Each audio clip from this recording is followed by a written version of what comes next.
नमस्कार। आज काफ़ी दिनों बाद एक बार फिर मैं प्रस्तुत हूँ एक नया वीडियो लेकर। और आज मैं अपने वीडियो में बात करूँगा कि किस प्रकार जो नागपंचमी 29 जुलाई को आ रही है, उस नागपंचमी को हम ऐसा क्या करें कि हमारी जन्म कुंडली में जो काल सर्प दोष है उसका शमन हो जाए, उसके जो विपरीत प्रभाव हैं वो हमको नहीं मिले। हम और आप सब जानते हैं कि कालसर्प दोष एक बहुत प्रचलित शब्द है। जन्म कुंडली में जब भी राहु केतु के बीच सारे ग्रह जाते हैं तो वो कालसर्प दोष के नाम से जाना जाता है। हालांकि मैं इस बात से सहमत हूँ कि कालसर्प दोष शब्द का हमारे किसी भी ज्योतिष ग्रंथ में, जो प्राचीन ज्योतिष ग्रंथ हैं, जो अधिकृत ज्योतिष ग्रंथ हैं, उनमें कालसर्प दोष कहीं लिखा हुआ नहीं है। लेकिन सर्प दोष के नाम से एक योग बनता है कि राहु और केतु के बीच में अगर सारे ग्रह आ जाएं तो सर्प दोष होता है, जो काफी जो है कष्टप्रद होता है। बाद में इसकी विभीषिका को देखते हुए जो ज्योतिषी लोग थे, उन्होंने इस सर्प दोष का नाम काल सर्प दोष रख दिया और इसकी बार बार चर्चा की जाती है।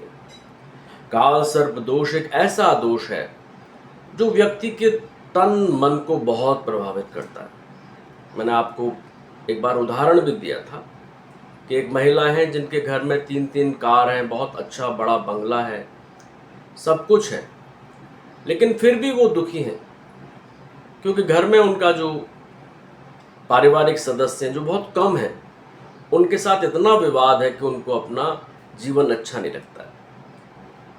मैंने जब उनकी कुंडली को देखा तो मैंने उनको कहा कि आपकी कुंडली में सिर्फ एक काल सर्प दोष है जिसकी वजह से ये अशांति है।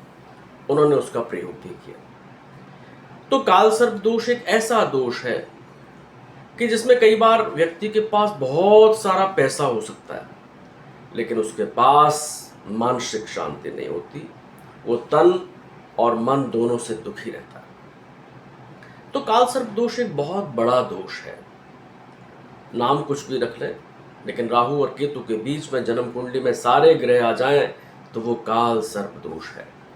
और उसकी शांति के विविध उपाय हमारे ज्योतिषियों ने बताए हैं। हालांकि हम जानते हैं कि ज्योतिष तो सिर्फ ये बताता है कि क्या होगा, लेकिन जो पंडित लोग हैं, जो कर्मकांड को जानते हैं, वो ये बताते हैं कि इन दोषों से कैसे बच सकते हैं।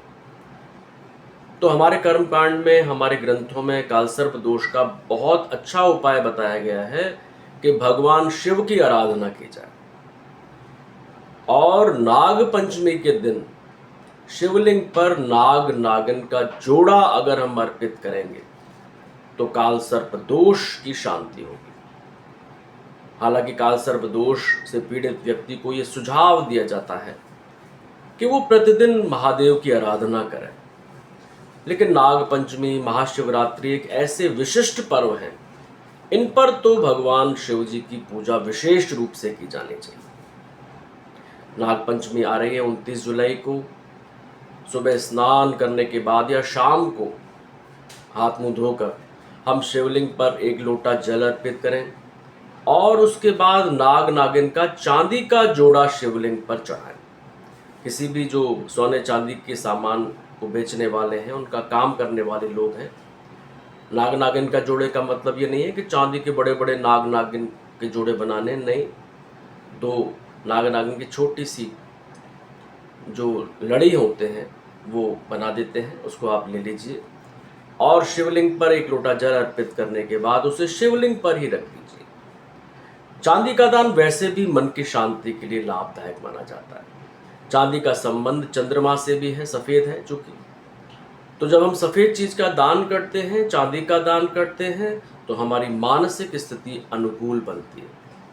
तो चंद्र ग्रह की भी शांति इससे होती है। नाग हमारे देवता हैं। नाग पंचमी के दिन अगर इस प्रकार शिवलिंग के ऊपर चांदी का नाग नागिन का जोड़ा चढ़ाया जाता है तो अनुभव में ये आया है कि काल सर्प दोष की जो विभीषिका है, काल सर्प योग का जो दुष्प्रभाव है, वो कम होता है हमको शांति मिलती है और भगवान शिव का भी हमको जो है उनका संरक्षण मिलता है, उनकी कृपा मिलती है। तो मेरा ये सुझाव है कि ऐसे व्यक्ति जो काल सर्प दोष से पीड़ित हैं, उन्हें इस 29 जुलाई के दिन का लाभ जरूर उठाना चाहिए। छोटा सा काम है, नाग नागिन का जोड़ा शिवलिंग पर अर्पित करना है। आपका काल सर्प दोष निश्चित रूप से कम होगा, उसकी विभीषिका कम होगी, उसके दुष्प्रभाव कम होंगे और आपको जीवन में सफलता मिलेगी, ऐसा मेरा मानना है। आप करिए। Best of luck. Thank you.